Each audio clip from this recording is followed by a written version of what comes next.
Welcome to Monday Morning Roll Call. I am your host and founder, Wayne Mulder, and this is episode number 18. I want to thank you for continuing to listen to us, and I want to thank you for your continued support. This episode marks something kind of exciting for us, and this one there's actually going to be video. These Monday morning roll calls, unfortunately, it's nothing more exciting than just looking at me talk for 10 to 15 minutes. However, I do encourage you to go to our YouTube channel, and this is going to be the beginning of allowing us to go further into this whole road of using video and also some visual storytelling and things that we're going to do down the road. So definitely check us out on YouTube, and if you're not subscribed to our YouTube channel on the blue line, I suggest that you go over there immediately following this episode and check it out, and you can certainly follow the links in our show notes. On my honor, I will never betray my badge, my integrity, my character, or the public trust. I will always have the courage to hold myself and others accountable for their actions. I will always uphold the Constitution, the community, and the agency I serve.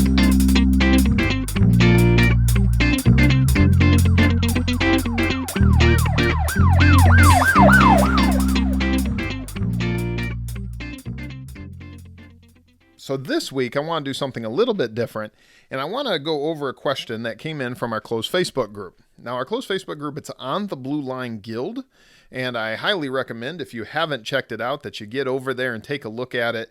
There's some really good stuff on there, and it's where we kind of continue the conversation. So if you're not a member of the Guild, please, immediately following this, click on the links and go over there to our closed Facebook group.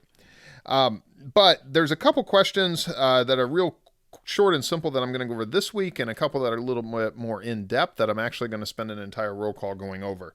The first one, do you have any On the Blue Line merchandise available yet? Well, the good news is we have it coming. So as you can see behind me here, we have the logos and everything is getting printed. So here within the next couple weeks, decals will be available. In fact, we've started giving a few decals out as awards for different things, trying to build some of our support in our Facebook and Twitter and other social media accounts. So certainly make sure you're following us, and there'll be more information on where that stuff is and how it will be available in the days ahead. The other question that came in is, what is your opinion on the latest in the Starbucks stunt? I think that's worded very well, and that's actually exactly what we're going to go over this week. So this week, I wanted to go over what I'm terming the business of outrage culture. So as some of you are aware, there was a story out of Tempe, Arizona, which Fox News had an article where police officers in Tempe, Arizona say they were asked to leave a Starbucks coffee shop on the 4th of July because a customer complained that they did not feel safe with uniformed cops present. So essentially there's 5, by some accounts 6, law enforcement officers, all in full uniform, all inside a Starbucks. And a customer says, I don't feel safe because I'm seeing these uniformed officers in here. Okay. So the barista had a decision to make, and the decision she made, or he or she made, is they went over and they said, hey, officers, can you either move out of that customer's line of sight, or will you just leave the store altogether?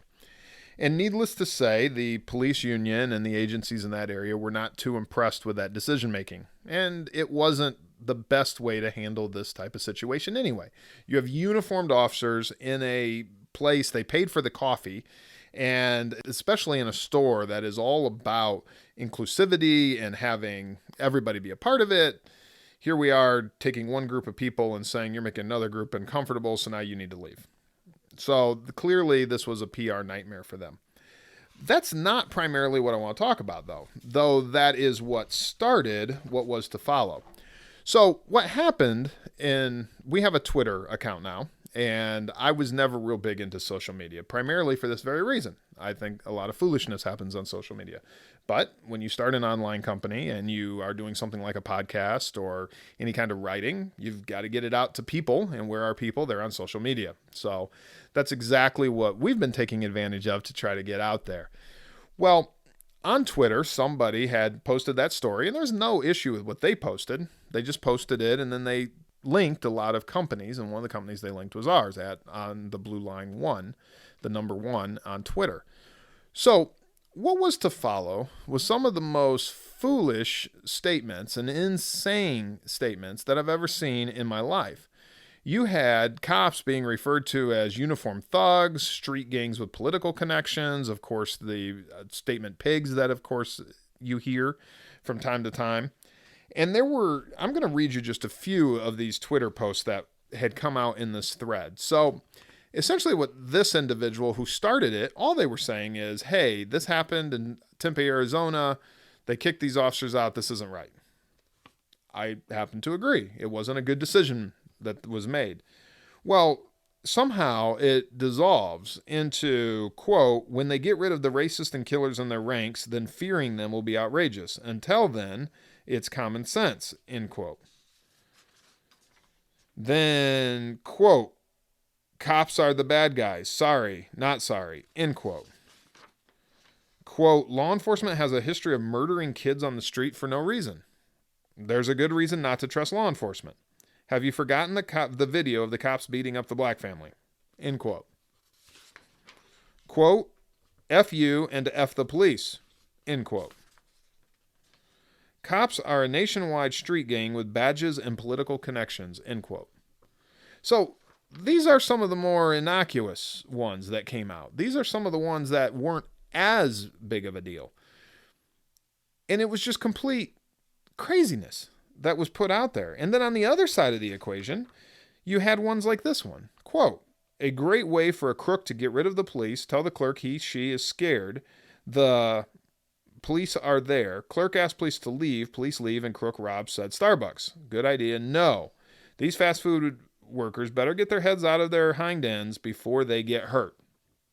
Before they get hurt, are we threatening them? If they don't change their ways, we're going to do what exactly? See, it was just insane to me. And it was on both sides of the equation. It was this whole outrage, and everybody's just angry and screaming at each other. Did this barista make a really bad decision from a PR standpoint for Starbucks? Yes. Do people make really bad decisions every given day? Yes. And so there was some that were voices of common sense. And here's one, quote, I know there's a lot of tension on both sides of this thread, but we are all human. We all make mistakes. Rather than litigating it on Twitter, I'd rather choose to show everybody that officers are just human and not to be feared. See, that's the thing. It just starts dissolving into this whole anger, outrage that doesn't do anybody or anything any good except for the business itself. So let's consider something else. Now, I do want to point out that Starbucks did end up apologizing about the whole deal. And of course, that went on Twitter, and some people were for it, some weren't. A lot of people were posting all the good Starbucks that have taken care of them, and they go in there and they get their free coffees. And honestly, I've never had a bad experience in a Starbucks. But some have, some haven't. There was an apology put out in which this executive vice president states that the officers should have been welcomed and treated with dignity and the utmost respect by our partners. Instead, they were made to feel unwelcome and disrespected, which is completely unacceptable. And of course, then this individual flew out to Tempe, Arizona and met with the police union and with the officers and tried to handle some of this from a public relations standpoint. Okay, it is what it is. So there is, of course, the issue just shortly before this one, which was the Nike dropping the Betsy Ross shoe flag. And of course, these Betsy Ross flag shoes ended up all over the internet as well. And it states in this New York Times article that Nike planned to celebrate the 4th of July with a new sneaker, a special edition of the Air Max 1 Airstrike, and it was going to have the American flag on there. But specifically the one that's similar to what's on my shirt, which is the 13 stars and is known as the Betsy Ross flag, which usually and should be associated primarily with the Revolutionary War and, of course, the Philadelphia seamstress, Betsy Ross. The article goes on to say how this flag for some has a painful history of oppression and racism. And if you really read through it, they actually are saying that it hasn't been until recently that things that they believe have racist ideologies are being shown with the 13-star flag, and hence they think that this flag somehow represents that. That's essentially what happened. And when you read on here, it says the abrupt cancellation came after Colin Kaepernick, the former National Football League quarterback and social justice activist, privately criticized the design to Nike, according to one person with knowledge of the interaction. So, needless to say, there was a lot of outcry, and people were like this is ridiculous. And what's interesting is part of the reason why it has become a negative symbol is its association to what they call racist ideologies, which included being alongside a Trump political banner. So obviously, I think that there's maybe a little misunderstanding and naivete even on that, as well as the need for a history lesson. But again, that's not the point of this. What this goes on is Senator Ted Cruz, he comes out and makes a statement. It's a good thing Nike only wants to sell sneakers to people who hate the American flag, end quote. And Herman Cain, the former Republican presidential candidate, tweeted, just so you know how this works now, nothing can happen in America anymore if Colin Kaepernick doesn't like it, which is an interesting point as well, and one that I will never fully understand. But this is what I want you to consider. But analysts said, this is coming from that same New York Times article, but analysts said that Nike has not suffered financially from its association with an athlete who had become a symbol of the so-called resistance movement. Pretty much every metric you can look up at for Nike is positive. Their social media mentions went up, their sales rose again week after week, and they won a bunch of awards for the ad campaign. So there's a quote in here that they are clearly aligned with their core customer base, the millennial and Gen Z consumer, and if they have alienated others, those are not the folks who buy a lot of Nikes. The Blaze, the news organization The Blaze, just came out with this article just a couple days ago, and says, as of market close on Friday, Nike shares were up 2% in just 3 days, which added a whopping $3 billion to Nike's market value, which closed at $136.38 billion on Friday. So here's the point of all this. There is a clear business to this quote-unquote outrage culture, to this whole idea that we're going to get angry and we're going to boycott and we're not going to do anything with this company anymore. Here's the thing. I am not the target customer of a lot of these companies. I am not Nike's target customer. I'm not now. I'm probably will never be. Starbucks? Not really. I disagree with Starbucks on all sorts of their ideologies. Not just this one incident. It's just Starbucks makes a good cup of coffee. And every once in a while, I buy a Starbucks cup of coffee because I like a venti dark roast pour over coffee. And it's good, in my opinion. But it's not the only coffee I buy. And I would never consider my values and thoughts and where I stand on issues and social issues in line with Starbucks or with Target Corporation or with Apple or with Dick's Sporting Goods, with any of these companies. And we're seeing more and more of this outrage coming out where people are all upset and they're all angry. And as you can see in some of these Twitter feeds, they're even sitting here and threatening each other over a company that most people are going to line kind of on one side or the other anyway. The thing with these companies is they know their target customer. Me, when it comes to a coffee company, I'm a much bigger fan of companies like Black Rifle Coffee Company or Blue Line Roasters or Three Rivers Coffee Company. In fact, I'm a member of one of those coffee clubs and I get it on a regular basis and I enjoy their coffee. But that doesn't mean when I'm out on a trip, I don't stop in and have a Starbucks cup of coffee. And that's really the point here. You know, you don't have to go to whatever company it is. You don't have to fall into purchasing solely from them.